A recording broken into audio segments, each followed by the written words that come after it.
Сәлеметсіздер ме, қымбатты достар? Сегодня у нас 23 урок «Бұйрық рай са-се» жұрнағымен. Повелительное наклонение с суффиксами «са-се». Формула негіз плюс «са-се» плюс «ң» плюс «ш-ш». Жай форма, простая форма. Тут даны глаголы в основе. Сейчас будем присоединять аффиксы. Барсаң ш. Мягкое слово, мягкий аффикс. Келсең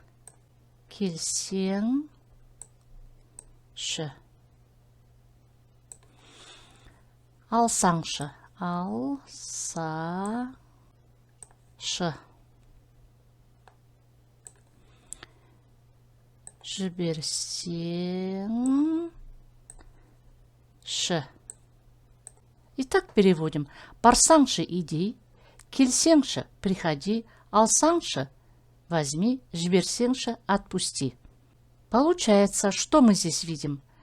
Ш здесь уже не переводится как «пожалуйста», а переводится просто, что барсаңшы иди, что бар иди, совершенно одинаково. Здесь ш являются частью данной грамматической конструкции. Көпше түрі множественное число. Формула негіз плюс са-се плюс ң плюс дар-дер плюс ш-ш. Жай форма. Глаголы наши добавляем аффиксы.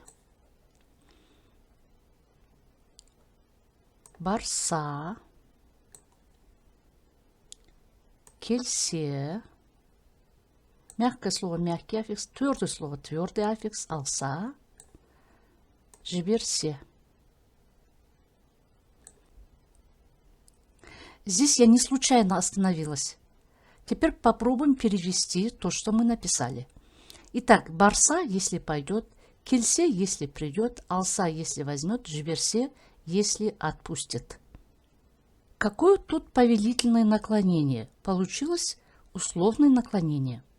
Но все меняет дело, если мы будем работать по данной структуре. То есть будем добавлять аффикс ң, потом дар, потом ш. Барсаңдаршы. Вот тогда у нас получилось повелительное наклонение. То есть идите, барсаңдаршы. Келсең дер, келсеңдерші. Алсаң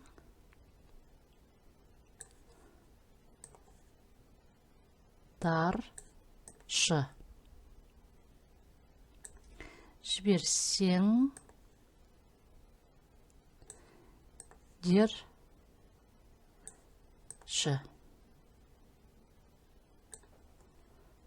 Барсаңдаршы идите, келсеңдерші приходите, алсаңдаршы возьмите, жіберсеңдерші отпустите.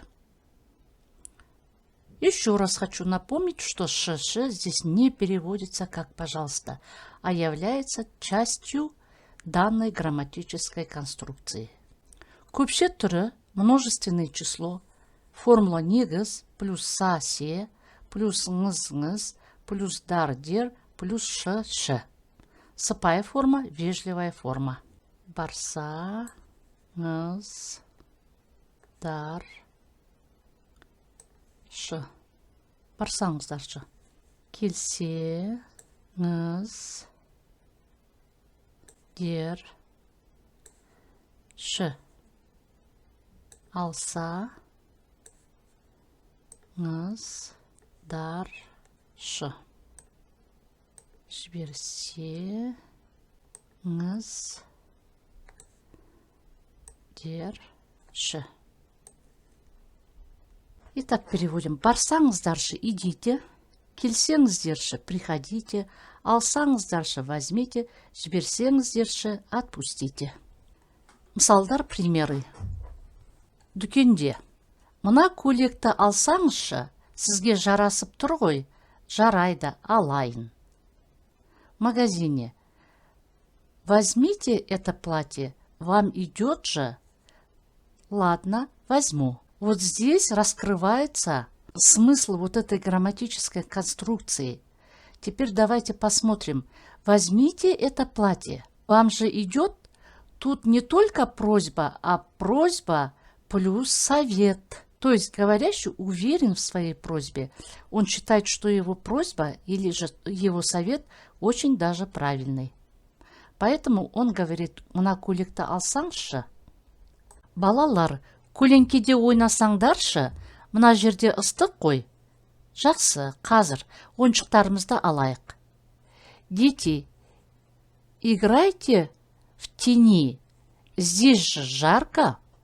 Хорошо, сейчас возьмем игрушки. Вот посмотрите, көлеңкеде ойнасаңдаршы, играйте в тенечке. В тени же не жарко. Получается, говорящий дает совет, где лучше играть. Завершая урок, можем сказать, что слово в повелительной форме с суффиксами «са-се» содержит в себе больше совета, чем просьбы. И в данной конструкции аффиксы «ш-ш» не переводятся на русский язык как «пожалуйста».